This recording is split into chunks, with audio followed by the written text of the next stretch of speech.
It is Tuesday, July 10th, 2018. My name is Ashton Ellett. Joining me today is Mr. Dubose Porter.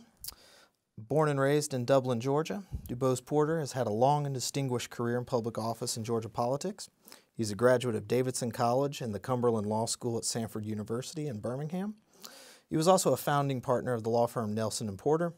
Elected to the Georgia House of Representatives in 1982, he served as Governor Zell Miller's floor leader, Senate Speaker Pro Tem of the House, as well as Minority Leader.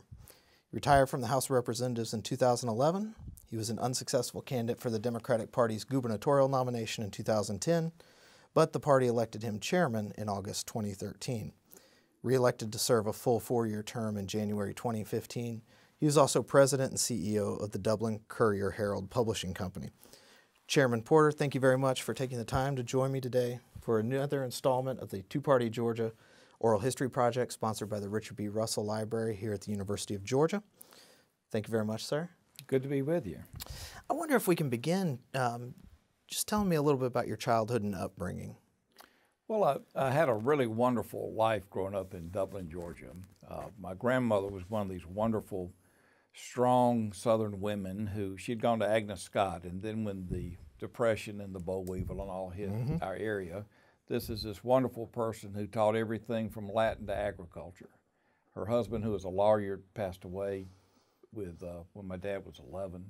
So you had this wonderful person that I stayed with a lot of my childhood who just held the world together in a community like ours and her family.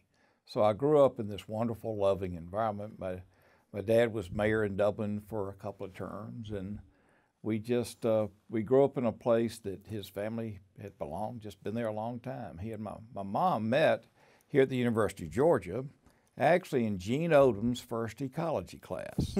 She transferred from Agnes Scott, and they were supposed to sign up at 9. And they went to the Coliseum. Daddy was hungover. He had just gotten back from the war. My mom thought 9 o'clock would be 9 o'clock. Like Agnes Scott, got there, and this line was wrapped around. They were both biology majors, and the only course open when they got to sign up was this new course by this new professor, Gene Odom. So that's where they met. So, you know, Mom grew up in Atlanta, so I had an interesting blend of Atlanta and Dublin growing up. Right. With really wonderful, loving people. Slightly different flavor there with Atlanta and Dublin. What was Dublin like growing up in the 50s, 60s? Well, you know, it's kind of like the whole community raised. You know, our friends would ride bicycles all over town. A wonderful group of friends. We hunted a lot. We fished a lot. I spent a lot of time on the Oconee River growing up. I remember when I was 12, I bought a canoe. I mowed lawns till I got enough money and bought a canoe and spent a lot of time with friends on the river and just a lot of outdoors. But Mom would take us to Atlanta, and I remember when they had the first terminal at the airport. We'd get dressed up to go watch the planes land. But it was a wonderful, wonderful way to grow up.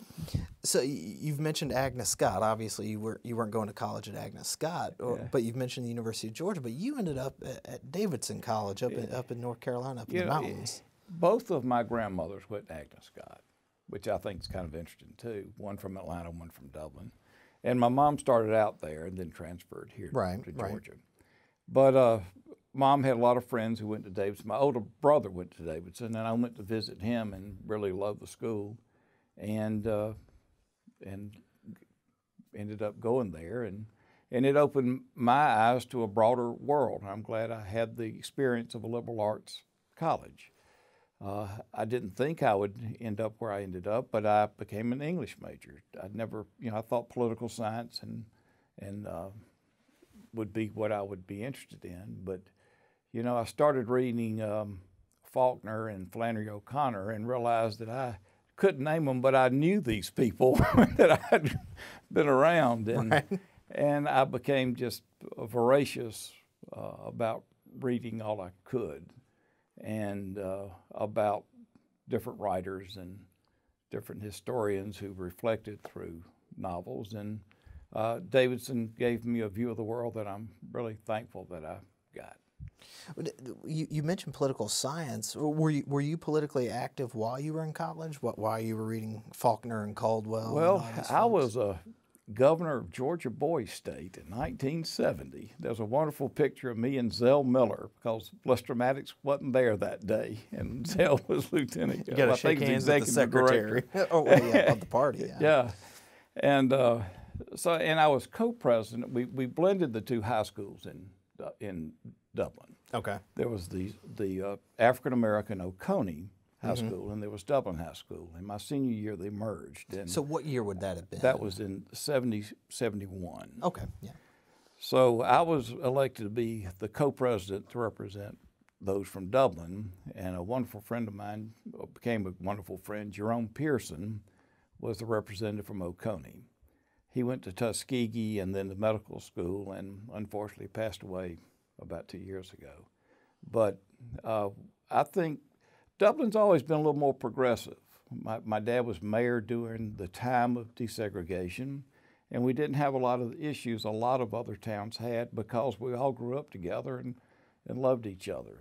The African-American business folks were just as involved as white business folks, and they kind of came together to make sure that that it was about moving our community forward than dividing the community.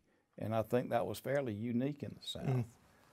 A wonderful gentleman, Hub Dudley, who had a small bank, the funeral home, a restaurant, and a hotel where a lot of the civil rights leaders stayed during the civil rights movement. Dr. King, Andy Young. As a matter of fact, we did a segment in a magazine we do at the newspaper, and Andy Young talked about staying there. But Hub Dudley was a very forward-thinking, successful business person, and was a good friend of my dad's, and they just made sure things worked a little smoother, I think. Well, what was the economy like in Dublin? You know, we're talking, right below the fall line, about as middle Georgia as you can get.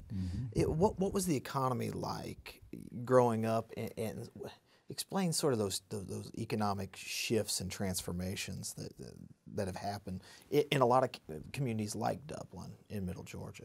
Two things that happened in Dublin that I think helped move the economy forward. The first was that Carl Vinson's sister lived in Dublin, and he put a naval hospital there that's now the Carl Vinson VA Medical Center. And what it helped do is bring an interesting blend of more internationally thinking people to Dublin. And you also had J.P. Stevens put a textile mill there that made worsted wool, not just a cut and sewing plant. So you had these people who were engineers and designers and really a different kind of, pretty interesting view of the world that would get things ready for the New York Fashion Week out of Dublin, Georgia. Dublin, Georgia.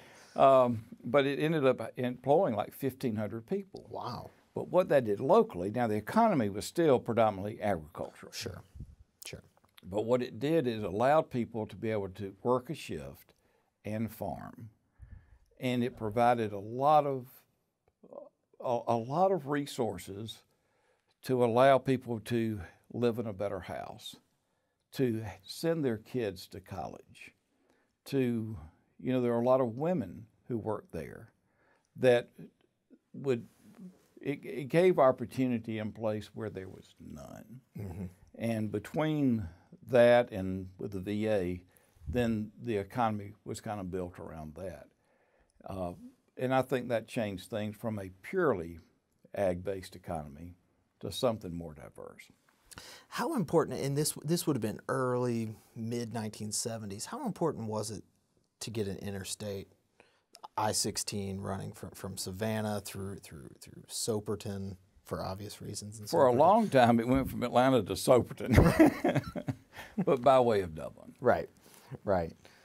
So how important was it to have that interstate transportation? Has been very. Dublin's in a crossroads. You have 441, right, and you have I-16. And now, as you develop the ports, as more and more traffic wants to get off of what goes to Atlanta, 441 is going to become more important. I think the Golden Isles Parkway that comes up from the port in Brunswick, more and more you're going to see people come to Dublin and take 441, or come to Lumber City and then McRae and take 441. Well, I guess we could probably talk about this later when we talk about your time in the legislature, but I'm thinking of, South Georgia, Middle Georgia, and those developmental highways of the 1980s and 1990s. That was, Joe Frank Harris, the GRIP program, Governor's Road Improvement Program. That's right. That the idea was you can't guarantee development, but you can guarantee you're not going to have it if you don't have the infrastructure in place. And I wish it would still be finished out. I think there's still legs along the way, especially here around Athens. From here to Edenton. Yeah, it's a winding road down 441. Would help a lot in getting to 85 or getting from Middle Georgia to I-20. I think both of those would be important. But we did get a number of the legs done. We got from Dublin to Milledgeville completed while I was there. We got the bypass in Dublin completed while I was there. But transportation is vitally important to all of Georgia. We've got to fix some problems in Atlanta, and it's going to take mass transit to fix a lot of that. And we can talk about that as we get into what the future of Georgia is going to look like, or needs to look like. But the being able to four-lane the highways and bring quality development to our region was very important. Right. And because of that, Dublin was probably one of the more successful communities in economic development. When you located the paper mill there that made recycled newsprint, when you have YKK that makes aluminum extrusion there, when we've just got the zipper monopoly, YKK. Well, the zippers are kind of in making. This is their architectural products. They even now make aluminum products for automobiles and a lot of other things in Dublin. But they have their testing center there, and a lot of innovation in that industry comes out of Dublin, Georgia now, and has for 20 years. And I assume that, obviously you don't work for YKK, but you can take them to West Point, Georgia, or up towards Atlanta to the different plants and everything. Well, ours was architectural. A lot of what they made was hurricane-proof windows. We have the testing site that would fire a 2x4 to test the stamina of the construction of the window. Okay. And they were putting a lot of skyscrapers, a number of different houses, government buildings. As a matter of fact, I tried to always make any expansion of government buildings in Dublin, make sure we could put YKK doors and windows in them to show off the good quality that we make right there. Like any good representative, taking care of his constituents. Right. Well, getting back to politics, I read where you were an intern in Senator Nunn's office. Correct. So how did you get involved? Who'd you work for, and what'd you do? Well, it's kind of I came back from Davidson. I'd majored in English. I was trying to figure out what to do, and every little town at that time had a watering hole, and in Dublin it was the Elks Club. And I was home, and Dad said, "Let's go down to the Elks Club and get a beer."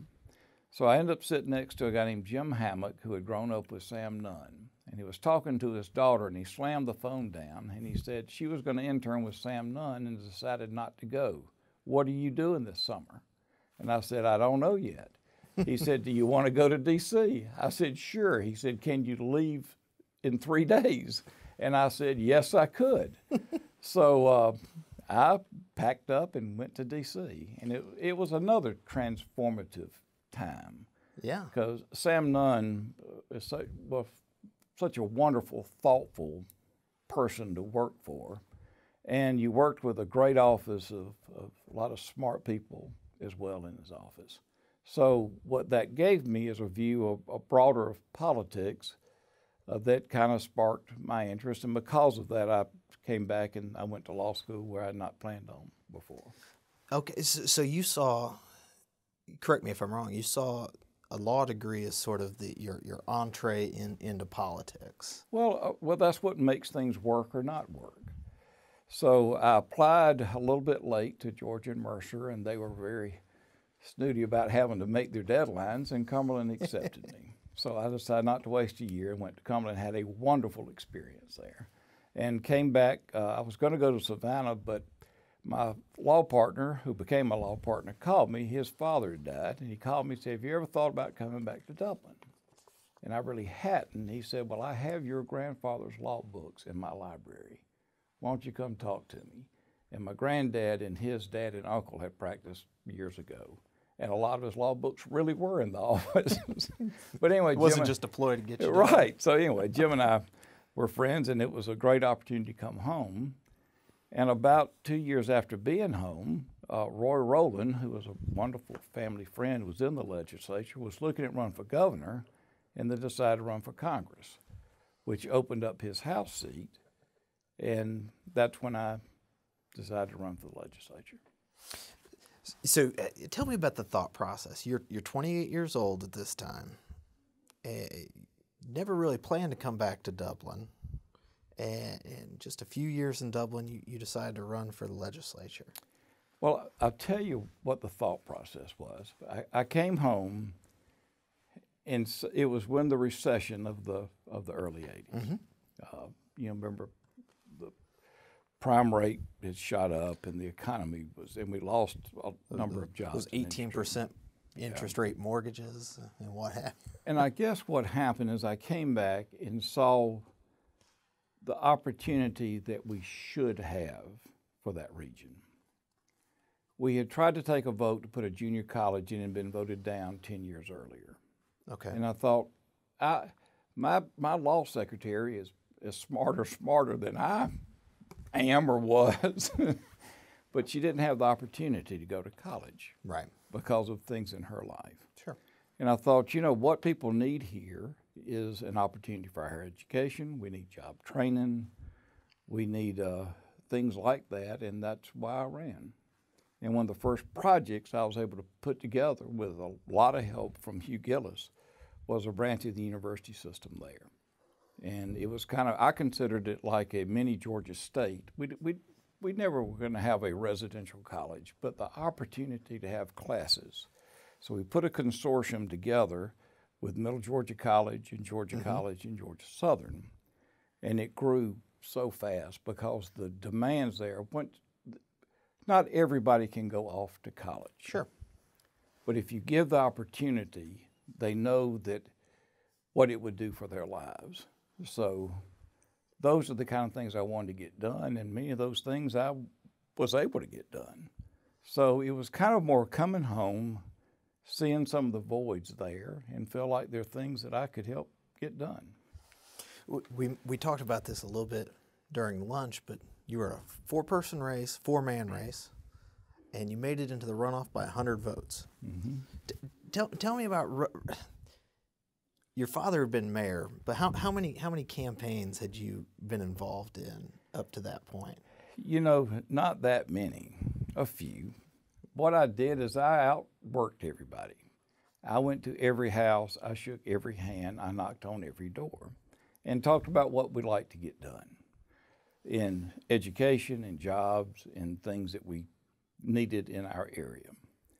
And I was running against a guy who had been mayor, a guy who had been the legislator before, the county attorney, and I think I just outworked him. And, I had grown up there.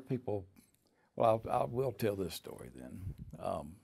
Somebody ran into Hugh Gillis at one of the barbershops, and they said, "What do you think about this young Porter boy? You think he can, or who do you think is going to win?" And Hugh said, "I think that Porter boy's going to win."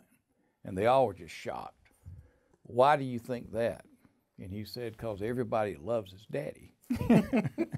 So I can give him a lot of credit for that. Well, of course, I don't know how you can quantify it, but having Hugh Gillis, who'd been in the state Senate since the 1940s, I think the longest serving state legislator in the country's history. Yeah, and a wonderful person. And a very influential family over right. I'm sure it was good to have their backing in any sort of runoff. But anyway, we got out and we worked, and I was thankful that Hugh took me kind of under his wing, and I learned a lot of how to get things accomplished through him. So you go from Dublin up to the Gold Dome. What's your first reaction when you get there on the third floor and into the chamber? Well, it was an interesting time. Joe Frank had just gotten elected.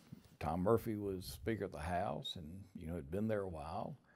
And Pete Phillips from Soperton also was a good mentor, who was head of natural resources. So some of the things that I was interested that wanted to try to get accomplished, they were very helpful to me in trying to get things done for our community. So it was amazing that you could have these kind of relationships where you could get those kind of things done. I don't know that it's that easy to do that anymore, or that it operates quite like that anymore, and I think that's unfortunate. But everyone there was there to try to do something better for their communities and represent them there. And the politics of it has shifted some, but that was more the environment that I was introduced to. You mentioned Tom Murphy, and depending on who you talk to and what party they're from, they have different impressions. But it seems like you're almost talking about how individual legislators had more leeway as opposed to maybe now where it's much more of a, I don't like using the term top down, but for lack of a better term, I suppose that would be. Tom Murphy, for whatever detractions people will make towards him, was very much about the process. Now, he controlled the process, which we'll talk about this another time, but after being Zell's floor leader for a couple of years, the process was not where it needed to be. And I ran against Murphy, and we didn't win, but we did a couple of things that were significant. You never knew what bill you were going to vote on that day. Out of that race, that was one of the things we ran on. Murphy was smart enough to do that. And you remember what Zell had found. Zell always wondered how they found some of the money. They found the budget. And when he was governor, we found what was a slush fund over in the Department of Education, where Murphy put a lot of his grants, and Bubba McDonald and some of them as well. And Zell vetoed it one year, line item vetoed it. And so anyway, it kind of blew up around that. But what we did end up passing is called the Fair and Open Grants Act, that everything should be transparent in the budget. And we got that accomplished. So that came out of that race. So Murphy. But anyway. But you were in the House when Al Burris challenged. Yeah. So he spent a good bit of time in the wilderness after his challenge, but that didn't dissuade you from No, and the time in the wilderness was pretty short. So was pretty short. Shortly after that, Murphy, we always respect each other. He called me and made me chairman of Education Committee. Well, tell me about some of those Republicans, because you got there in the legislature when there weren't that many Republicans, and the ones who were there are probably from Buckhead, Cobb County. Well, you had Johnny Isaacson, Kel Townsend, Bob Irwin. I guess he was a little later. But you really had people who were really wonderful people who had a little bit of a philosophical difference, but were good people and were thoughtful and just would try to show that they believed in a different way of approaching certain issues. But at that time, you could sit around and discuss them. Now you're almost afraid to, because you're afraid everybody's going to use something against you. It's unfortunate, because I think it squelched a lot of the good thought. But there were some wonderful people who happened to be Republican at the time. Well, you mentioned being floor leader for Zell Miller. So Governor Miller's elected in 1990. You're his floor leader in 91, 92. Right. So when we think back to Zell Miller and that sort of Miller program, and who I guess. Me and Jeanette Jameson from Toccoa and Thurbert Baker. So you were the ones really carrying the water in the legislature for the lottery. We introduced the Hope Scholarship. We introduced the lottery for education. We introduced the Preservation 2000 that helped protect 100,000 of Georgia's most vulnerable, environmentally sensitive lands. We got some really great. Zell helped me pass River Carter. When I wasn't for the lottery, And when he called me to be his floor leader, I said, well, look, you know, Lieutenant Governor at the time, I've been publicly against it. And he said, come up and sit down and talk with me. And, you go in and you sit on that blue sofa in the governor's office, or what it was then. And he said, well, you help me get it on the ballot. And I said, I could do that. He said, because there's other things we need to do. And he went through mountain protection. He says, is there anything that you want? And I said, would you let me ride River Carter on the mountain protection bill? And he said, absolutely. He said, but you got to take care of mountain protection first. If it gets dicey, we got to take care of that. And I said, that's fair. And that's how we got both done.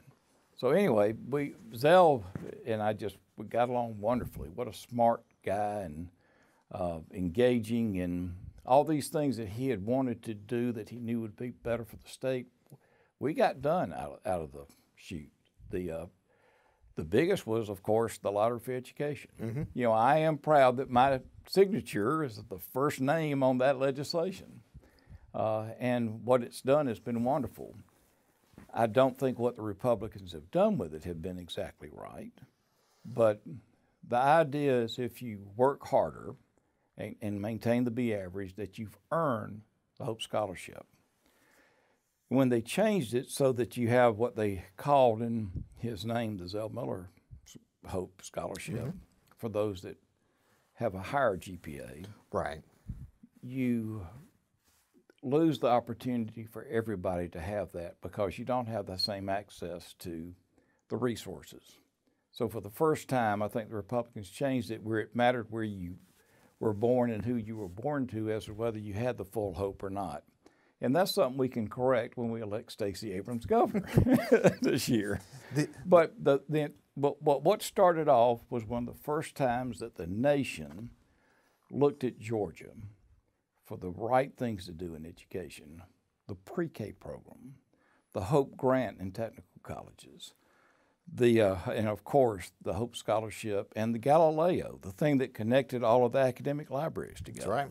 These were wonderful things that got done through that, and it was a great honor to be a part of that. Now, a lot of that with Galileo, that would have been when you were chairman of the House, or the Education, mm-hmm. Higher Education Committee. Right. So tell me about. But you never could have done that without Hope. Right, because of the without the resources and the technology infrastructure that was built through that. Well, what do you think beyond building up the higher education system? What do you think the long-term impact of the Hope Scholarship has been since 1992, 91, 92? That the lifestyle of a lot of Georgians and the opportunity of a lot of Georgians are better. And we're able to keep our bright people here. For the first time, if you were offered a scholarship to Ivy League schools and the honors programs that we developed in the state, and you got full scholarships for it, people would choose here. So we kept a lot of our brain power here. We attracted the brain power from all over the country, mm-hmm. if not the world. And, the difference in what you earn with a college degree and without it over your lifetime is about $1.5 million. So you think of this many college graduates and think of that in terms of economic development and building capital right. in this state. So, and what that does is it gives a better quality of life for their families. So the ultimate legacy is the opportunity is more here. Mm-hmm. The quality of life is better here. And that's been one of the wonderful results of having the Hope Scholarship in Georgia. Tell me about the transition from Governor Miller to Governor Barnes. Well, it was... I guess he would have been a House colleague in the 90s at least. Oh, yeah, I served with Roy, and there's no way not to love Roy. Well, smart, funny, good-hearted, too. He'd run against Zell in 90. That's right. And it was, we supported him in 98 when he ran for governor, and it was... actually, it was a fairly smooth transition. What Roy wanted to do, and he was right on what he did, he just explained it very badly, is in education. I served on the task forces because I chaired education and higher ed during that time. Roy's program finally, well, let me back up 2 steps. Okay. The way you fund education was changed with Joe Frank Harris. Right. The amount of money that came into education was changed with Zell Miller. And how to get the funding of the QB formula in a way that worked happened with Roy Barnes. Okay. And it helped by that you funded the formula so that you could have small classrooms in the teacher-student ratios in early grades, so that teachers would have time with their students. So many teachers says, give us time and the tools with the students and we'll show you the results. And what happened with Roy's bill is it provided that structure and funded that. And unfortunately, the way had a tendency to blame teachers for the problem was ill-guided, but what he did in trying to provide the resource of that classroom was exactly the right thing to do, and he knew that.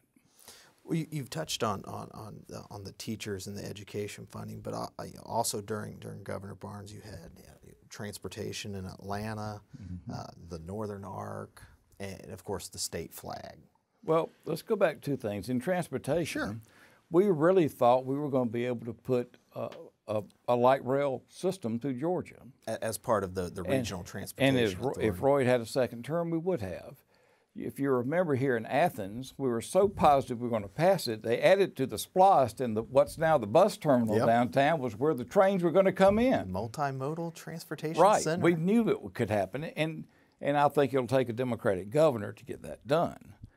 But with that would have gotten done with Roy, and that's one of the regrets you have. And you know, Obama offered that as part of the package to get the economy back going that our state turned down as well. The stimulus package. Yeah, it would have been a tremendous boost to our economy. But with Roy on the flag, I'll talk about that a little bit. I was Zell's floor leader. Right. When he offered to change the flag, and I supported the governor. And it was a hot issue. Not a safe vote for middle Georgia. No, but we never end up taking the vote because he pulled it. But I was in the House. I think it passed in the Senate, and it never got called to a vote. But it needed changing. And what Zell's proposal was to take it to the pre-56 flag. Even though it's the old national flag of the Confederacy and part of it, it didn't have the symbol of hate. Roy's flag, it didn't really take the cross off the flag. It just made it smaller. Right. There were all the flags at the bottom. I voted against that because you need to just do away with it. And I went down to Roy, please just go to pre-56. We can get this done. The Denny's placement. And people just hated it. So I thought if that would go down, we'd have a chance to vote to get the right one done. But you got to remember, it really didn't take that battle flag off the flag. It just made it smaller. Right. And I wish we had gone back, which, when I was later Speaker Pro Tem, Sonny Perdue was elected, we did exactly that and took it to the pre-56 flag, which was the flag that Zell had recommended. And I'm sorry we didn't get that done then. Well, speaking of Sonny Perdue, 2002 rolls around. I don't think anybody's predicting Sonny Perdue to be elected, especially many Republicans many Republicans I've talked to. Was it a surprise to you? Absolutely. If they don't tell you surprise, they're not telling you the truth. Yes, it was a surprise. When did it dawn on you that it was a new day in Georgia, as they say? You could feel it a little bit in the street, and a lot of it, and it's unfortunate, was the undercurrent of race baiting on the flag. That was wrong. But you could feel that resistance kind of in in street politics. Mm-hmm. And when it happened, you just regretted that we weren't able to finish out a lot of the things because Sonny spent his whole time trying to dismantle anything. And I think set our state back a good bit. Tell me about, because you were still in the majority in the House. Tell me about trying to work with a Republican Senate and a Republican governor's mansion. That was a new feeling for every Democrat in Georgia. It was very difficult with Sonny. The one thing we did get accomplished is the public defenders system. That was probably the last thing I felt like I really felt like I got accomplished in the legislature. Is we formed the structure of the public defenders system, and we wanted to keep it in the Supreme Court. Sonny wanted to take control of it in the governor's office. And because we kept a Democratic House, we forced it to a special session where the governor relented. Now, he changed that 2 years ago. He went back on his word that he wouldn't move it. But we did take it to a special session. We did get the structure of the public defender system so that indigent defense could be provided statewide. And then Sonny kind of changed that, and they've slowly kind of taken a lot of the funding away, which I think is problematic because access to justice is something you should have. Gideon versus Wainwright. Right. So, but we were able to get, so you were able to get accomplished, but you had to throw down the gauntlet. You had to say no and keep the votes to keep it from going that way. So by keeping it under the Supreme Court at the time, provide the network and providing a public defender in every judicial circuit and the support that it needed, and funded it, you could get things done still. But 2 years later, when the House went as well, it made it a little more difficult. Now, unlike a lot of your colleagues, your Democratic colleagues, you neither retired nor switched parties. Well, I actually believe in this stuff. And I thought I needed to stay and fight for the things in education. And, you know, they changed the rural school systems have just been really hurt by what the Republicans have done in Georgia. When you change the equalization part of the formula, you know, that's why everybody in these small counties have such high property tax millage rates, because they had to take it to the cap because of the cuts in the state. Right. There's not another way to make that up. And I think I think the Republican rule has set our state back, but that's why we're Democrats, because we're all hopeful that we can make it better the next round. But unfortunately, I think that was a lot of the result of what happened. So my point is, I do believe in this. What Democrats stand for. I do think we should have expanded Medicaid when it was first offered. I do think we should have taken the stimulus package that the president offered, but everybody would say because it was Obama they wouldn't accept it, even though it would have employed thousands of Georgia at a time when the economy was hurting. I think those are choices and priorities that we need to remind people of. Why do you, and maybe this is, you know, a contemporary political question, but there were Republican states that I believe took the Medicaid expansion, Ohio, Idaho. There are others. Yeah. Why not Georgia? From the perspective of course, the chairman of the Democratic Party of Georgia. Well, those governors supported Kasich, you know, helped usher that in Ohio. You know, with our governor, I think because it would appear that you were supporting Obama and Obamacare, even though it would have given us $3 billion a year to help 300,000 Georgians have access to health care. And the result has been the closing of a number of rural hospitals. All right, let's think of 5 years. That's $15 billion that would have been there to pay for health care. In other words, hospitals and doctors would have been reimbursed for the care that they gave. They still had to give the care, because when you caulk in the emergency room, which is the Republican answer to universal health care, they have to see you. But somebody has to pay, whether the rest of us in insurance rates or take what is offered, which is our tax dollars we've sent to D.C. that we should get back to provide for it. So a Democratic administration would certainly do it. Virginia, Democratic governor, Republican legislature, just agreed to it. 400,000 Virginians will have access to health care. We need to do that in Georgia. I come from rural Georgia. Hospitals around us, there's several that will probably close because they just can't, people don't have the insurance or the way to pay for it. So when they would qualify for Medicaid under this, and it would help support those hospitals. And you're not going to have economic development in these regions unless you have access to health care. So it just makes the right sense to help provide this. You know, Democrats feel like if you have a healthy and educated workforce, that's really what business is looking for. And we haven't made that a priority in Georgia under the two Republican administrations. Speaking of gubernatorial administrations, you ran for governor in 2010. What convinced you that it was time to leave the House and you know, sort of an up or out scenario? I suppose? You know, I had fought the good fight for 6 years as the minority leader.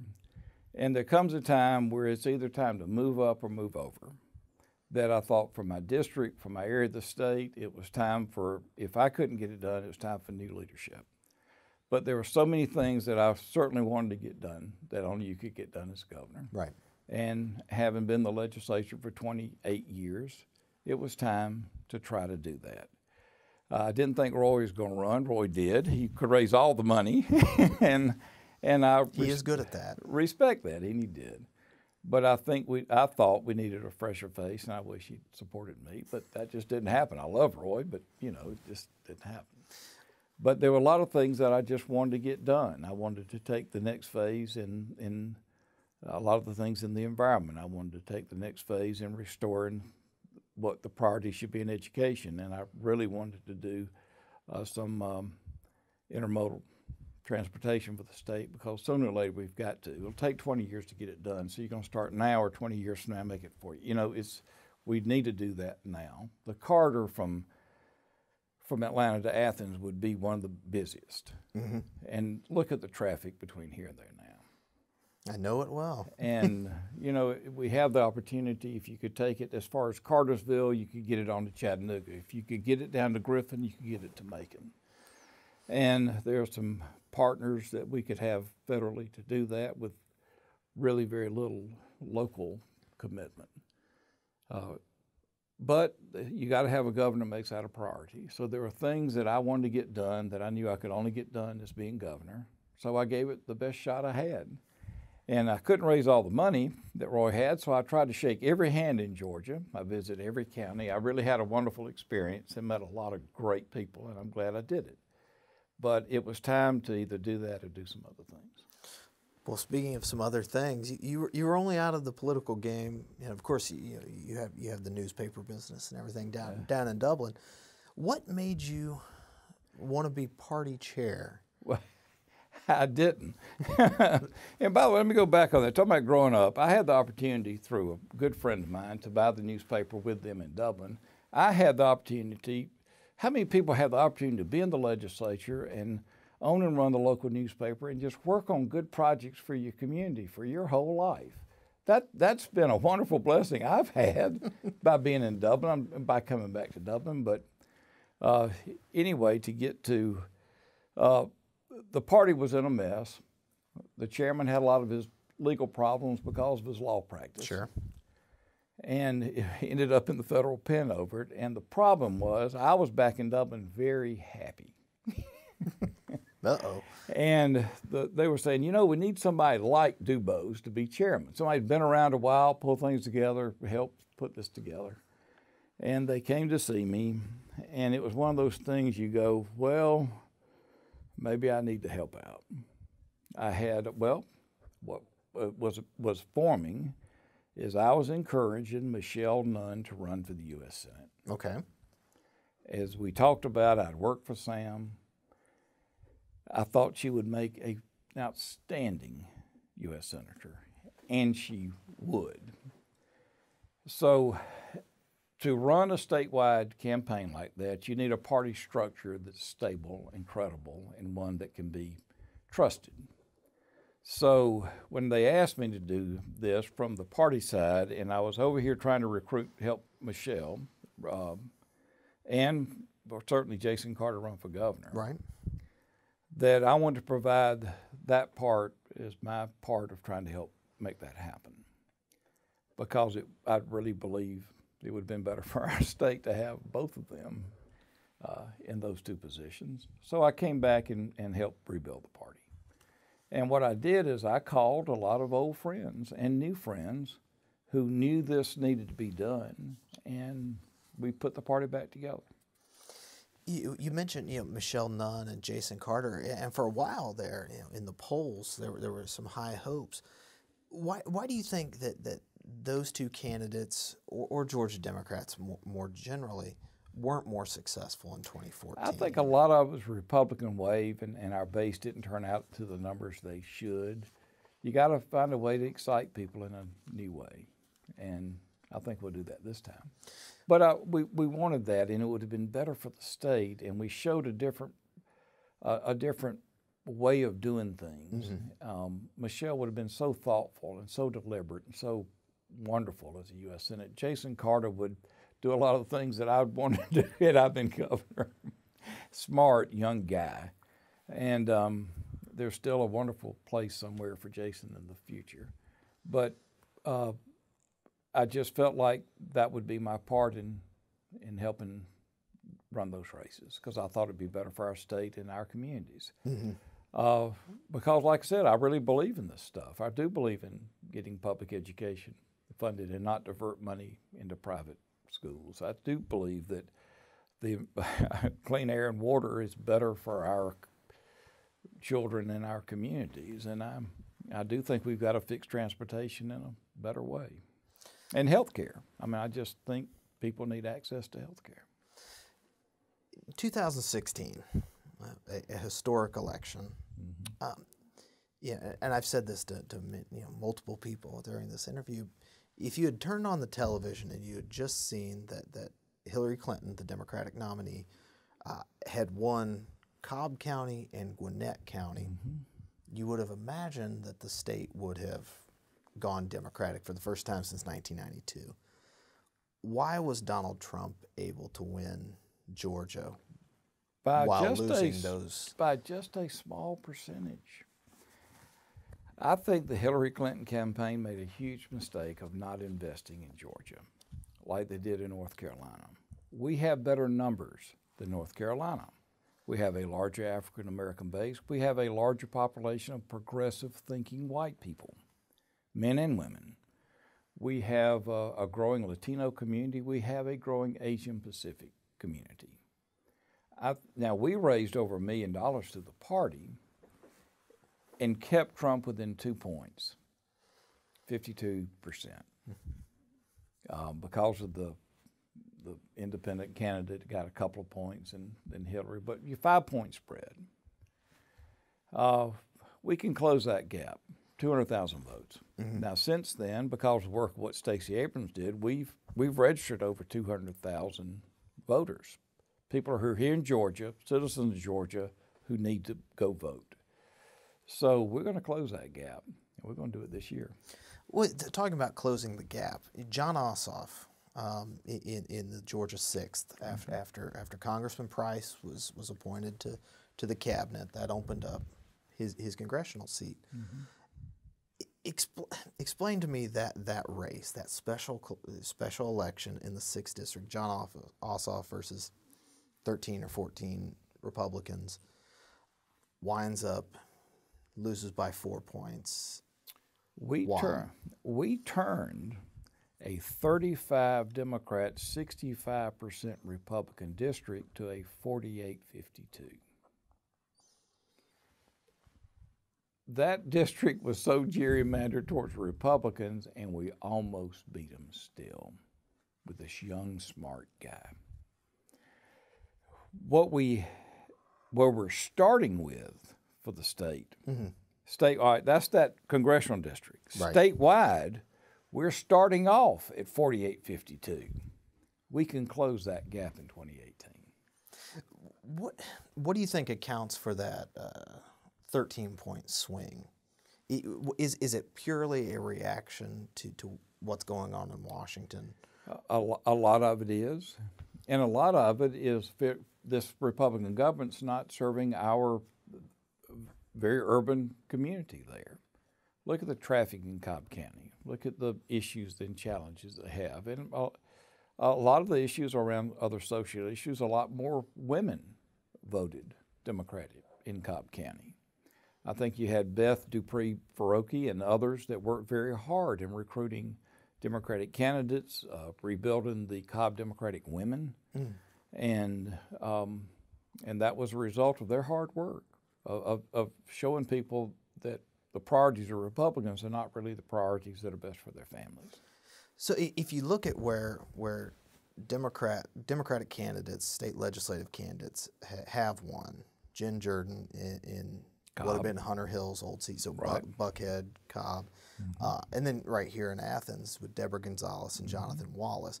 What is it about those districts, those areas, that suggest, have obviously demonstrated the Democrats can win there? Well, these are also in communities that are not just party line. You have a lot of bright people who want the best people to do the best thing for their community, and these candidates will do it. That I think people are finally fed up to those empty promises and these shallow social issues that the Republicans throw out. And look at these two gubernatorial candidates. They're both going to do the legislation for religious liberty that would run our film industry out of the state that's invested, what, a couple $1 billion here? I mean, they're so short-sighted on where they want to take this state. And that's the refreshing thing about a Stacey Abrams that offer a vision of where we can, of what Georgia ought to be. I've stole it from Zell Miller. When everybody used to talk about there were two Georgias, urban, rural, black and white, rich and poor. Zell said this, and yes, I have plagiarized this because it's so wonderful and used it in a lot of other ways. Zell said, no, there are really three. There's the Georgia that was, the Georgia that is, and the Georgia that can be. And what Democrats are going to show is the Georgia that can be, and that's why we're going to win. So we've covered a lot already about the 2018 elections. Tell me about, because you knew Stacey Abrams and Stacey Evans when you were in the legislature. Tell me about that primary runoff, because the results 75-25 for Miss Abrams, excuse me. Tell me about that primary election and how it is either the continuity or change in Georgia Democratic politics. What was different about 2018 than, say, 2014 or 2010? Well, for years, a lot of our base have been African Americans. Who does the work? African American women. They were just wonderful and right-hearted. And yeah, there's some wonderful African American men. Don't get me wrong, but let's talk about who does real work, guys. You'll agree with me. So to have this person who is so extremely bright and qualified, who happens to be female and African American, we should embrace that. And I think Stacey Evans misread that, and because I love her. She's so smart, so good-hearted, and I wish she would have run for lieutenant governor or even attorney general. Attorney general, she could have had her own world there. But she decided to run, so I had to kind of back up and wait till after the primary to get engaged. But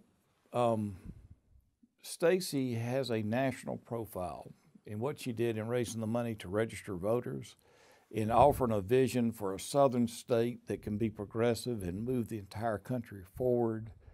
What Stacey Abrams offered is something very unique and wonderful.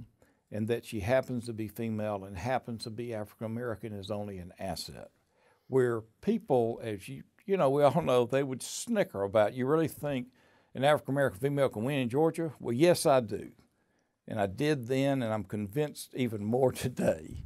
because she is the brightest and most qualified and has the best heart, and her vision for this state is better.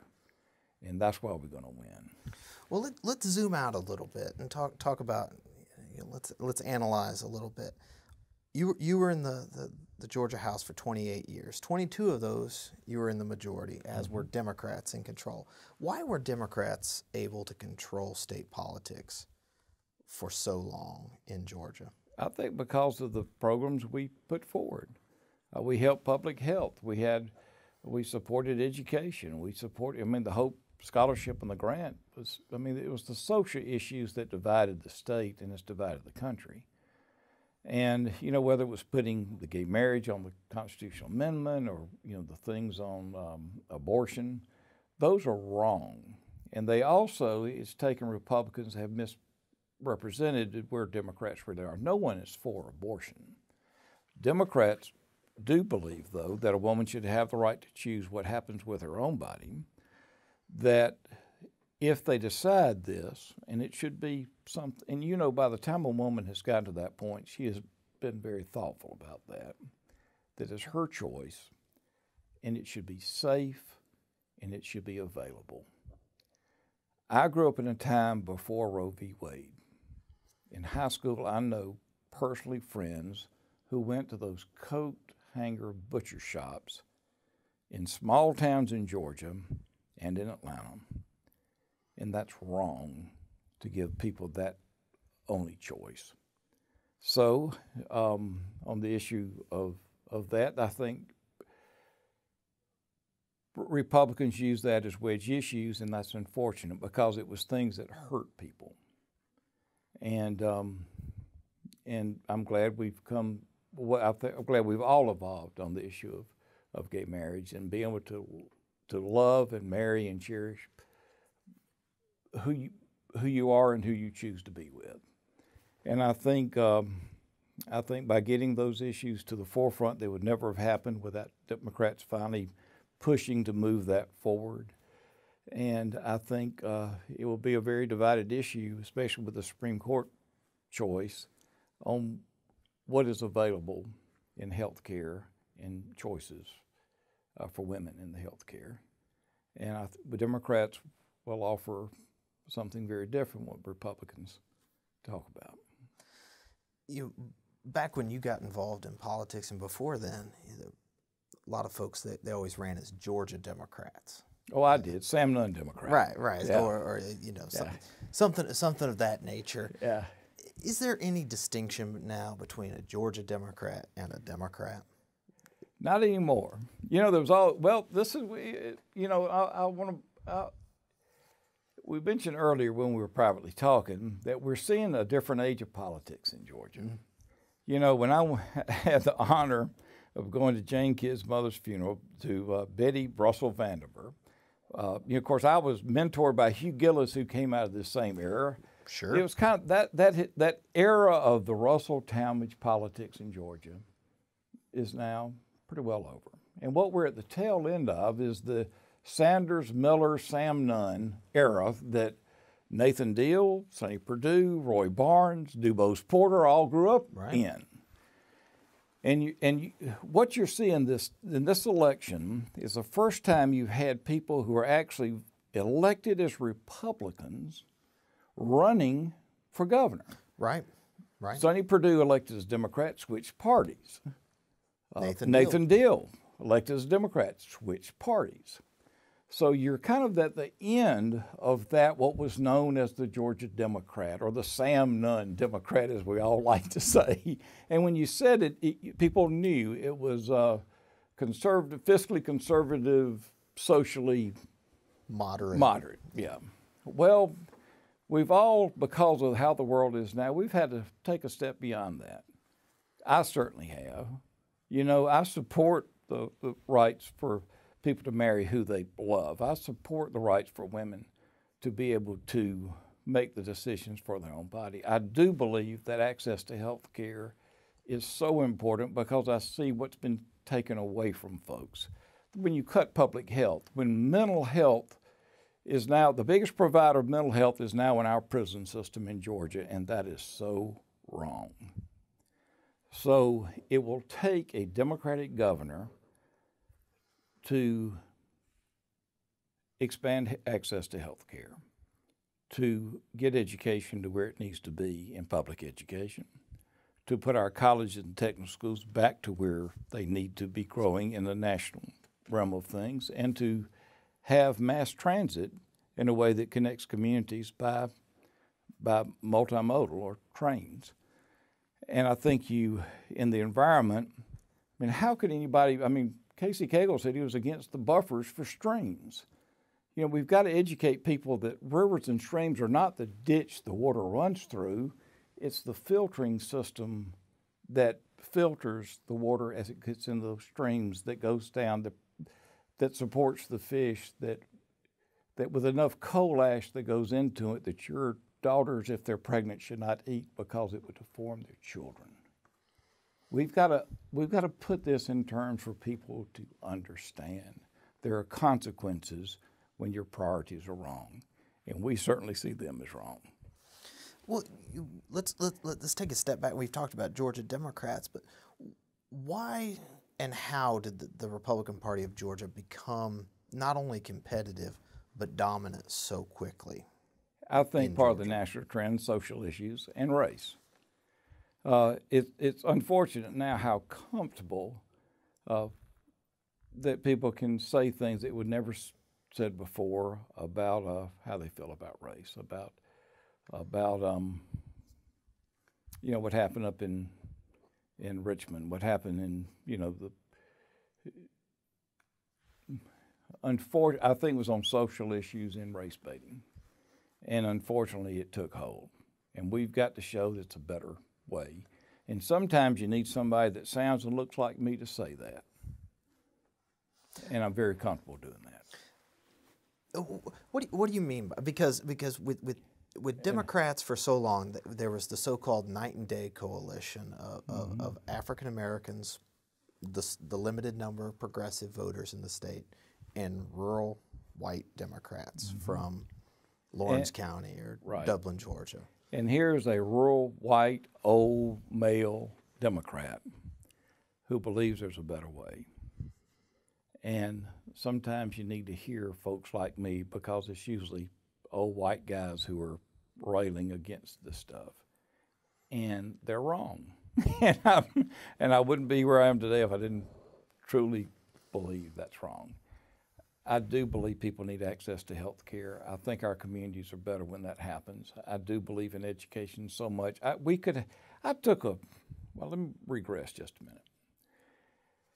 When I chaired education, I had a elementary school in Dublin, Georgia that had some of the worst reading scores in the state. And I thought, well, this is pretty bad. Here I'm chairman of the education committee. And I went to see Zell, and we got a little money, $50,000 put in and went to see the principal and said, let's develop a program. And a lot of this had to do with what later happened in the small classrooms for elementary schools. Mm-hmm. We gave those teachers the time and tools with those students. We had 100% parental involvement, even if we had to go see the parent at work. And in a year, we had every student in a school made up predominantly of a lot of low-income public housing students. But by taking time and putting a little resources and giving teachers the tools, we had everyone reading at grade level by the third grade. It can be done. So my point is, it is a matter of priorities. And if you can show that you can get the right results by doing it, we've got to get above the noise of social issues and show how this is affecting them in their communities.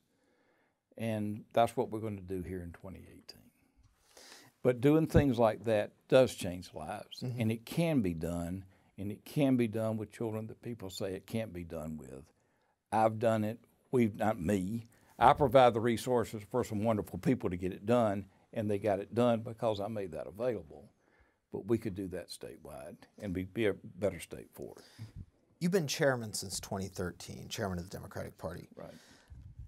What was your experience with the state party back when you were a legislator in the 80s and 90s? Well, What describe the state party such as it was? It was an extension of the governor's office. It was the governor's election apparatus. And of course, when you lose the governor's office, you got to rebuild it. I appreciate what Jane Kidd did a wonderful job in rebuilding a lot. And then unfortunately with the one that after her and before me, Mike Burline, it just went to pot. So we had to rebuild the structure absent of the governor's office, and we did it on things of what we believe in and showing people we could offer a better path. And we've done that. We've recruited. Look, I've talked about Abrams. We have great candidates up and down the ticket. Sarah Riggs Amico is one of the most successful business people who happens to be a woman in this state. She is chairman of the board of Jack Cooper, the largest automobile transfer company in the Southeast. Good heart, good mind, strong mom. I mean, she'll make a wonderful lieutenant governor. John Barrow will make an outstanding Secretary of State. Smart, bright, he'll put the right people in to have your regulatory agencies run and your governance for occupations run right. Your securities will be right. Your corporation divisions will be right. You have, all the way, let's go Charlie Bailey, the Attorney General, Richard Keatley. I mean, we're in a runoff with the school superintendent. When you get down to the PSC, Lindy Miller is just one of the brightest, good-hearted people who's running for the PSC, Don Randolph. I mean, the entire ticket has the depth of good, strong people with the right priorities. So we've made a big turn, not just having a few big names at the top. We have wonderful, qualified people all the way down. And I'm pretty excited as I've done my time. I told him I'm not going to run for chairman again, but I feel like I told him I want to be like I wanted to change how people think of Moses. I've got to, I got everybody out of the wilderness. We're out of Egypt. Mm-hmm. Now we're out of the wilderness, but I want to take them to the promised land. Moses never made it to the promised land. So you're looking for a Joshua. Right. I want to make it to the promised land, and the reason is there's a lot of promise. If we can get this to the promised land, then we can get those things done. So then I feel like the time that I've taken, because this is a volunteer job, you do it because you believe in it. I've recruited some of the best talent that work for the party, and I think that will the result of this hard work and this investment will be seen by electing really great people up and down the ticket this year. Well, maybe it's one of these things where after the election, we'll have to get you and John Watson, your counterpart, and we can sit you guys down together, and we can have a post-mortem after November rolls around. I enjoy being on a panel with John. I hope he enjoys the same. I appreciate our relationship. Well, I want to take a step back from politics and talk about newspapers, because you obviously you own the newspaper, you're a CEO and everything. So the business of newspapers and the business of media today. Tell me about the state of print media and its role in areas, small communities, regional papers, and the challenges you face or the entire industry faces. I pair it with two things. One, the industry is changing how people get information, except in communities like mine. They love their community newspapers. Mm-hmm. And, our circulation really hadn't fallen off that much. The hardest part for our newspapers in rural Georgia is we also reflect the economy of the local community. Rural Georgia has not recovered. Right. When you see the job numbers, when you say rural Georgia, you go south of 20. I mean, the original two Georgias that Charles Floyd talked about. Right. So I want to talk about the Georgia that can be. We're going to Georgia number 3. If the local economies are doing well, their local newspapers would do well. But local newspapers are struggling as much because the economy in these towns are not where they ought to be. you're losing population, you're losing professionals, you're losing young people. Right. And as the older readers, older people pass away, your readers go with them. So we've got to have ways to reinvigorate the economies of communities that have a wonderful lifestyle and have opportunity for young people to come back. And that is the biggest challenge for small communities, and newspapers will be a reflection of that.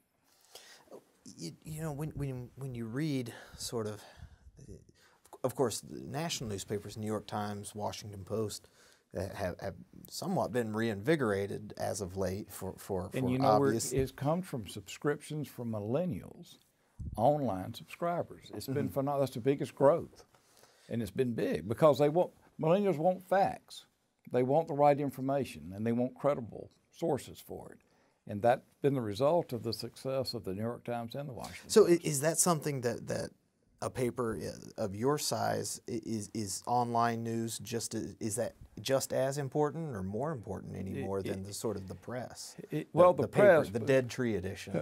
Well, people want a lot of people still want the experience of reading a newspaper, Sure, even though sure. they may want to look at it on their computer. Okay. Or they go to the beach on the weekend. They want to take their computer with them, and they want to know what is your lead story. They want to know that on page 2 they're going to see the obituaries. They want to know, well, what is the editorial today? Well, how did the local baseball team do at the finals? So what I think people want is a PDF version of the Dead Tree paper. Right. So what we have done is give that same experience. As long as the number of eyes are looking at that page for the news, the advertisers will want to be there too. So the model for the success of newspapers will follow that. But I think we've got it. What you've got is a lot of people in rural Georgia don't have broadband and don't have access to the internet. Right. So small papers will be taking longer to get there. Eventually it will. Because of the structural problems. You know, public libraries I'm a big supporter of. I helped move public libraries to the university system. I went to tell, well, Roy helped us do that. Where had they been before that? They were a part of the technical and adult education. And before that, Department of Education. Okay. K through 12. Well, it's part of lifelong learning. Sure. But my point is this, you go into any library in any rural town and the bank of computers is always full at capacity with people coming to check their email, put online applications to jobs, and it's their only place to have access to do that. It's the So same public here in Athens. libraries are real important to communities like ours. So one of the issues I spoke with another individual, Blake Odd. He's a reporter here in Athens for the flagpole. Yeah. An alternative. That I knew him in his prior life. Well, he's that brings me to my question. Talking about the Banner Herald, was part of Morris Publishing for years. Now sold to a conglomerate, Gatehouse, I believe. You still live in Dublin and own the Dublin, along with Mr. Lovett, right? Also from Dublin. Mm-hmm. Does it matter if the owners are local, as opposed to? I think it does. Maybe that's a loaded question. Of course, I think. Well, as long as you manage them better. You know, even when the Morris used to have, you know, his son was here for a while. Mm-hmm. You had he was always interested in what happened in Augusta. I think it's important for people who own newspapers to believe in what they do and to invest in it. And, you know, a lot of small papers like ours never had the big margins of profit that the big newspapers had. And when it went from here to here, they just panicked and went into shock. Well, we've always been right there. And maybe our expectations of what we should make from a newspaper. But I do think the more personally you're engaged with a paper, I mean, I write 2 editorials a week. Now, even though I'm chairman of the Democratic Party, I never write about state or national issues. a community newspaper needs to cover its community. So all of my editorials are written about things we need to do in our community, or thanking people for doing the kind of work of good things, or challenging an area that needs challenging. So I think newspapers need to see their role of helping their communities and being partnered with them. Mm-hmm. And I think that's why we've been able to hold on, and I think that will, for my lifetime, is what we'll continue to be able to do. Well, this has been a far and wide-ranging discussion. Is there anything else you'd like to get down for sake of posterity? I do, because this is about being chair in the 2018 election. I know this is for later on, but this is going to be a pivotal election for our state. Those who decided to pick a Democratic ballot or a Republican ballot the primary, the gap was closed to 50,000. Down from 200, yes, I believe? 150. Last gubernatorial primary, 200 in the general election. So we've recruited a number of people. We have a lot of young, smart people who've moved into this state. Georgia is changing. And what people's expectations from their government, even for people who have grown up here and live here, is changing. And Democrats are going to offer something for the future. From what we're hearing from Republicans, it will be the same backward thought. And I think people are ready to move forward. And I couldn't be excited any more about our entire ticket going into these 2018 elections and the infrastructure we built as a party. Well, Mr. Dubose Porter, we'll have to leave it there. Thank you very much for participating in the Two-Party Georgia Oral History Project here at the Richard B. Russell Library at the University of Georgia. Thank you very much, sir. Good to be with you. Thank you.